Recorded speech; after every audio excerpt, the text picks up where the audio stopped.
ओम शांति। 9-3-23 की वाणी है। मीठे बच्चे, तुम्हें बाप के ऑक्यूपेशन और गुणों सहित उसे याद करना है। याद से ही तुम विकर्माजीत बनेंगे, विकारों की मैल भस्म होगी। प्रश्न: ज्ञान की धारणा किन बच्चों को बहुत सहज हो सकती है? उत्तर: जिनमें कोई भी पुराने उल्टे सुलटे संस्कार नहीं है, जिनकी बुद्धि याद से शुद्ध होती जाती है, उन्हें ज्ञान की बहुत अच्छी धारणा होती है। पवित्र बुद्धि में ही अविनाशी ज्ञान रत्न ठहरेंगे।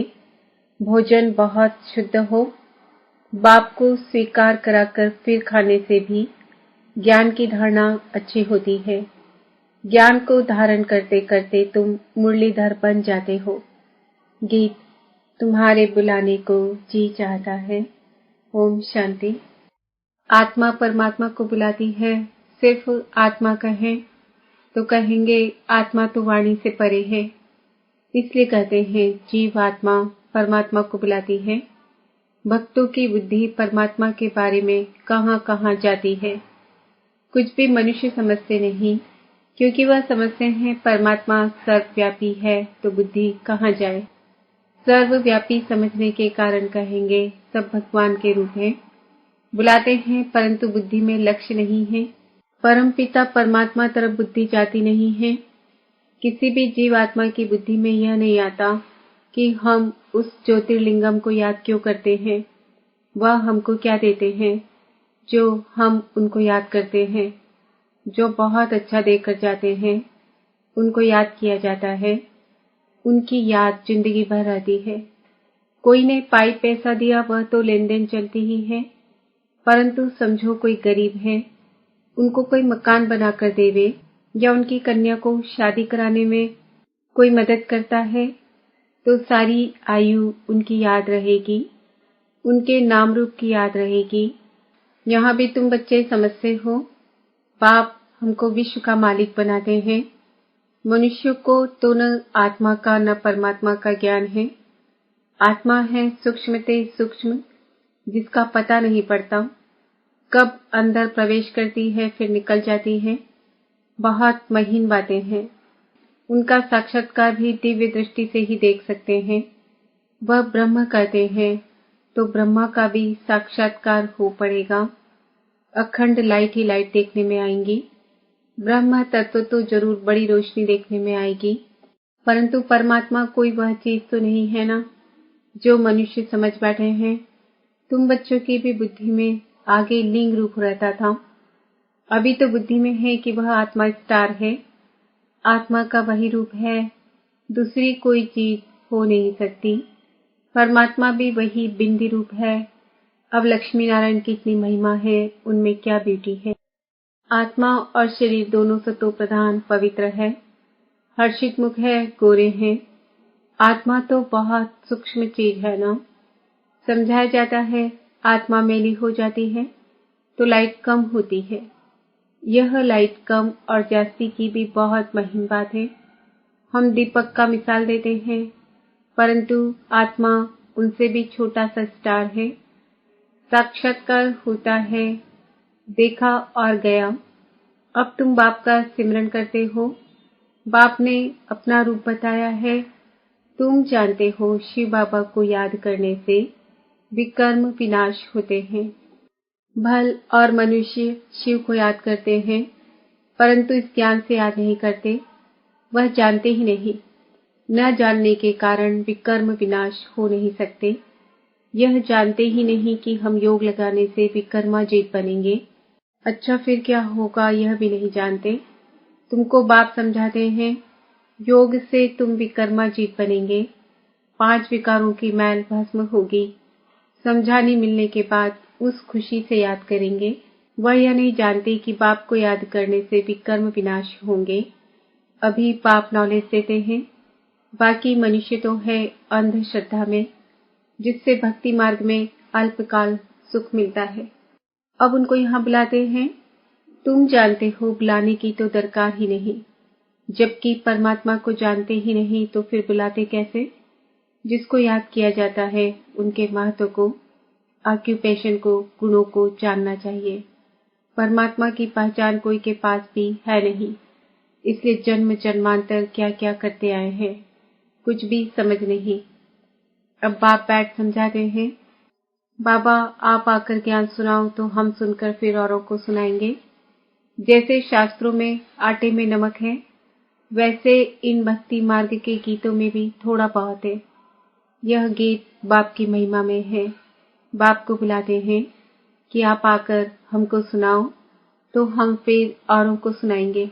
आकर हमको राजयोग सिखलाओ, फिर हम मुरलीधर बनेंगे।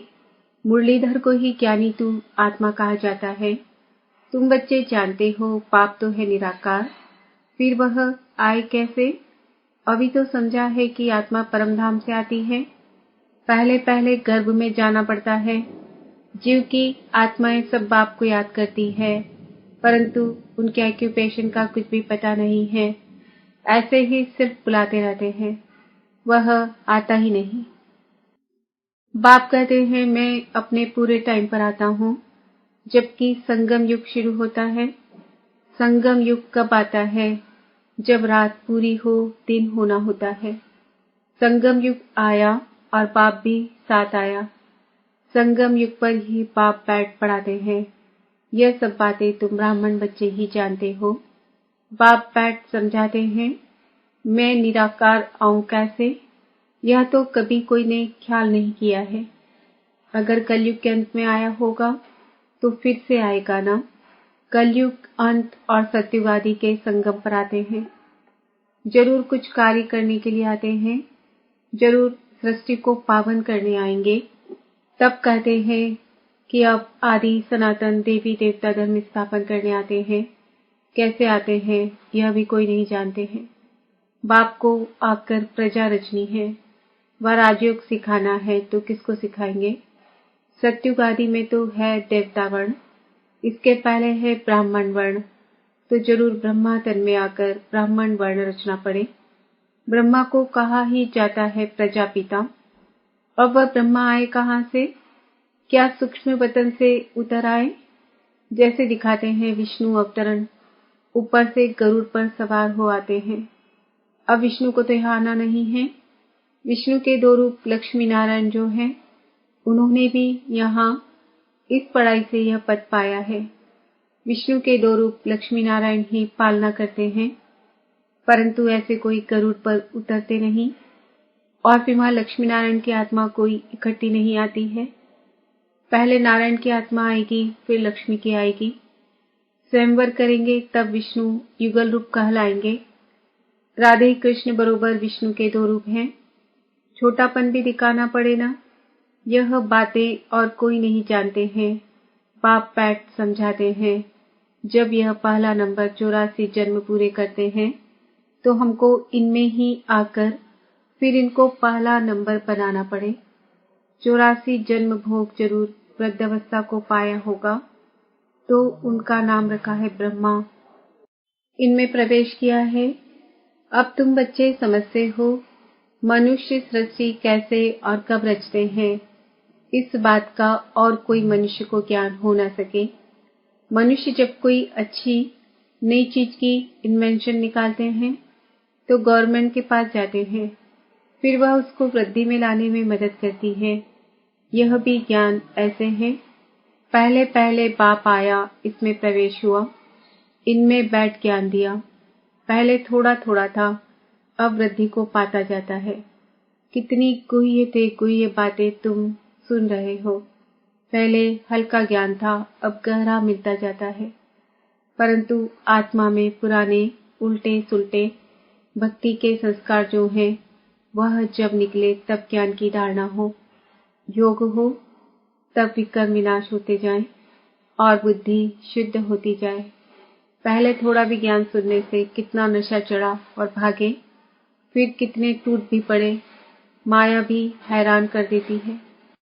अब ब्रह्मा के बच्चे वह हो गए ब्रह्मा कुमार और कुमारियां। मनुष्य डरते हैं। अब बाप को तो जरूर ब्रह्मा का शरीर लेना पड़े, सो भी बड़ा चाहिए। छोटे बच्चे में प्रवेश करेंगे क्या? कहते हैं बहुत जन्मों के अंत में आता हूँ। इसने बहुत शास्त्र पढ़े हैं, गुरु किए हैं, तो अनुभवी होगा ना। बाप कहते हैं मैं वानप्रस्थ अवस्था में आता हूँ, शास्त्र आदि पढ़े हैं तब तो समझा सकते हैं। अब तुम बच्चे जानते हो कैसे बाबा आता है और आकर मनुष्य से देवता बनाते हैं, अर्थात पुरानी दुनिया को नया बनाते हैं। तुमको अभी नया बना रहे हैं। इस पुराने तन में राजयोग से फिर सत्युगी नया शरीर जाकर लेंगे, फिर देवी देवता कहलाएंगे, वहां माया होती नहीं। यह तुम समझा सकते हो कि हम ब्रह्मा कुमार कुमारियां हैं। ब्रह्मा को प्रजापिता कहा जाता है, यह तो सब मानेंगे, वहां माया होती नहीं। गीता में कहते हैं मैं राजाओं का राजा बनाता हूँ। शूद्र से ब्राह्मण बनाकर ज्ञान अमृत पिलाए असुर से देवता बनाते हैं। भल यह लिखा हुआ है, परंतु पहले शूद्र वर्ण से ब्राह्मण वर्ण में लाते हैं।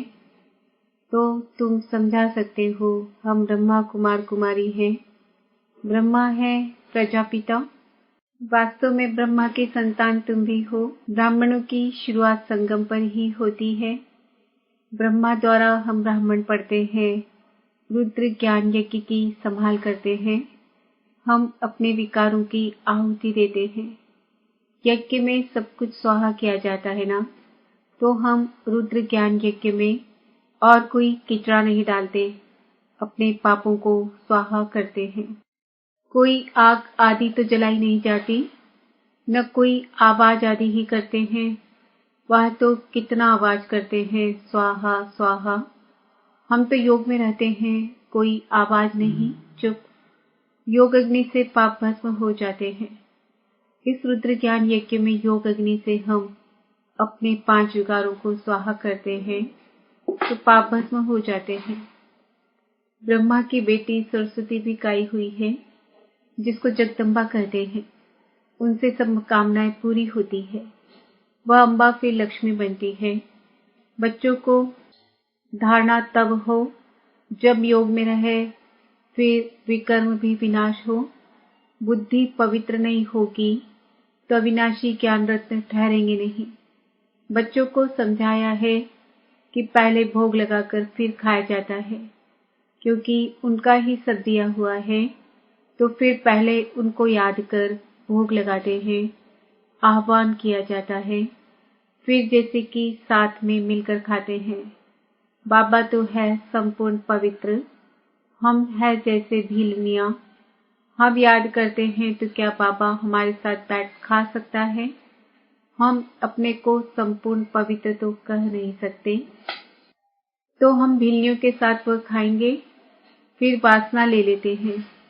वासना लेना कोई खाना तो नहीं हुआ ना, खुशबू ले लेते हैं।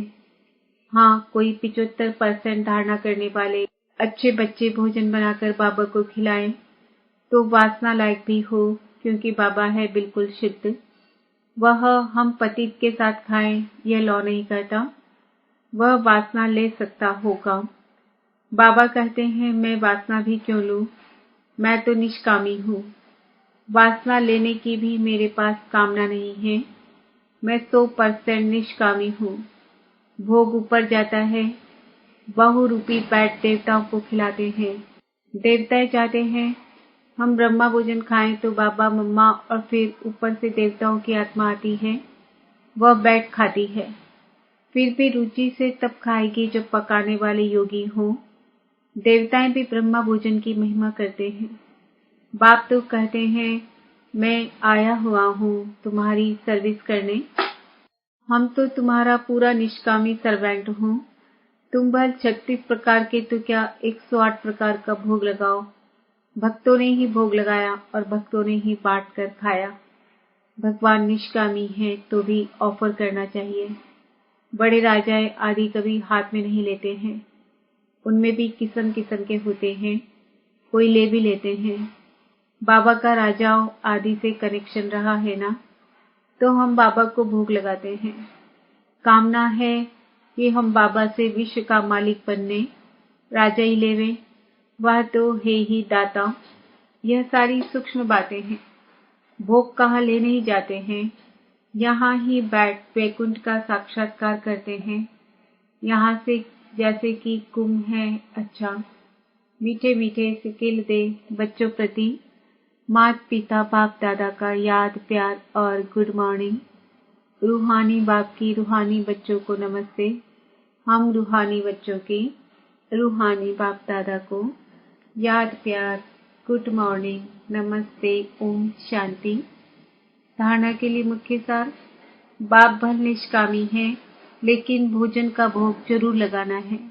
बहुत शुद्धि से भोजन बनाकर बाबा के साथ बैठकर खाना है। इस रुद्र यज्ञ में योग बल से अपने पाप स्वाहा करने हैं। आवाज में नहीं आना है, चुप रहना है। बुद्धि को योग बल से पवित्र बनाना है। वरदान। न्यारे और प्यारेपन की विशेषता द्वारा बाप के प्रिय बनने वाले निरंतर योगी भव।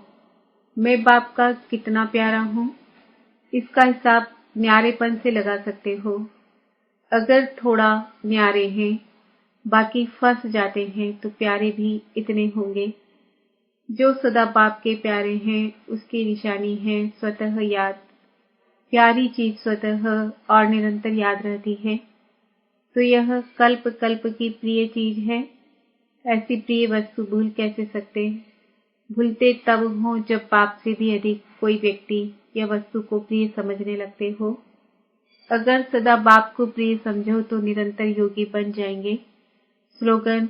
जो अपने नाम मान और शान का त्याग कर बेहद सेवा में रहते हैं वही परोपकारी हैं। आज का समान है। मैं आत्मा निरंतर